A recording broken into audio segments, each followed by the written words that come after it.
Mr. Speaker, fires are still ravaging our regions. People are fleeing their homes and our children are breathing in smoke on their way to school. What is the government's response? Absolutely nothing.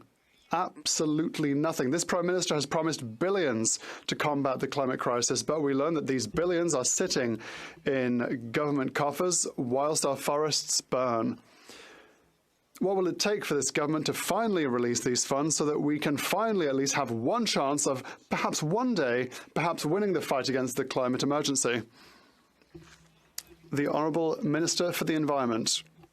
Thank you, Mr. Speaker, and our thoughts go out, of course, to the tens of thousands of people that have been displaced by the forest fires, and we would like to wholeheartedly thank all those who are in the field trying to help the situation. My honourable colleague should remember that we have shown that greenhouse gas emissions have gone down by 50 million tonnes. We have the best record for all G7 countries between 2019 and 2021.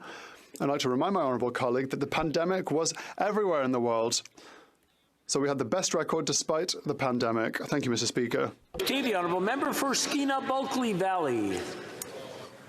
Mr. Speaker, I listened carefully to the interpretation, but I didn't detect even a hint of an answer to my colleague's excellent question. Simply promising to invest in the fight against climate change means nothing if those dollars don't make it out the door. And time is of the essence. Our country is burning, and the next generation is looking on in horror. I'm just going to I'm having a hard time hearing the question, and it's just people talking to each other more than anything else. I'm going to ask everyone to just take a deep breath, and if you're going to have a conversation, please just take it into the lobby. If the honourable member can start from the top so we can hear the question, please.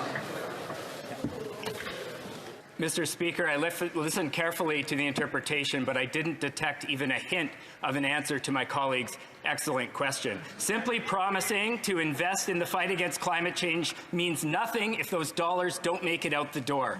Time is of the essence. Our country is burning, and the next generation is looking on in horror. How can the minister justify dragging his feet on the most important issue of our time? Sure. The Honourable Minister of the Environment. I agree, Mr. Speaker. This is the most important issue of our time, which is why we've invested billions of dollars, which is why we're deploying regulations.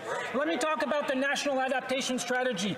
This is what Climate Proof Canada had to say about it. Climate Proof Canada applauds the Government of Canada on a world-leading national adaptation strategy. Let's talk about the Insurance Bureau of Canada. Canada's first national adaptation strategy is brave and ambitious. No other country has proposed such a comprehensive and suite of adaptation targets. We are working to help Canadians prepare for the impacts of climate change, Mr. Speaker.